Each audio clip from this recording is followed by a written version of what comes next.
দোকানে কি আছো দাদা? সময় নাই।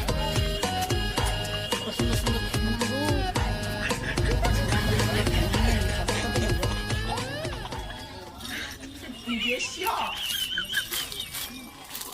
কাঁচিটা আমার ভালো হবে। খোলা যাচ্ছে না।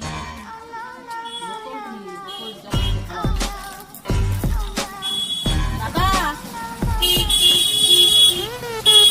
কে জানি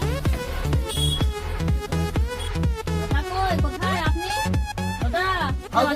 বলুন, আমি ভিতর দিয়ে গেছিলাম, বলুন কি খেলনা নিয়েছিলাম মেয়েটার জন্য। খেলনা আছে তো, বাচ্চাদের যেমন খেলনা নেবেন দেখুন, ওরকম খেলনা আছে। রিমোটের গাড়ি আছে, হেলিকপ্টার আছে, বেলুন আছে, কেমন নেবেন? সিসিটিভি বটে, আমি যখন থাকি না ওটা পাহারা দেয়।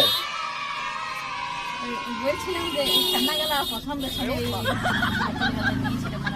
আপনাকে পাই নাই তো তার জন্য। আচ্ছা আচ্ছা আচ্ছা আচ্ছা আচ্ছা আচ্ছা আচ্ছা, ঠিক আছে ঠিক আছে, কোনো ব্যাপার নেই, কোনো। আসি তাহলে। আচ্ছা আচ্ছা, আবার আসবেন, হ্যাঁ। ঠিক আছে।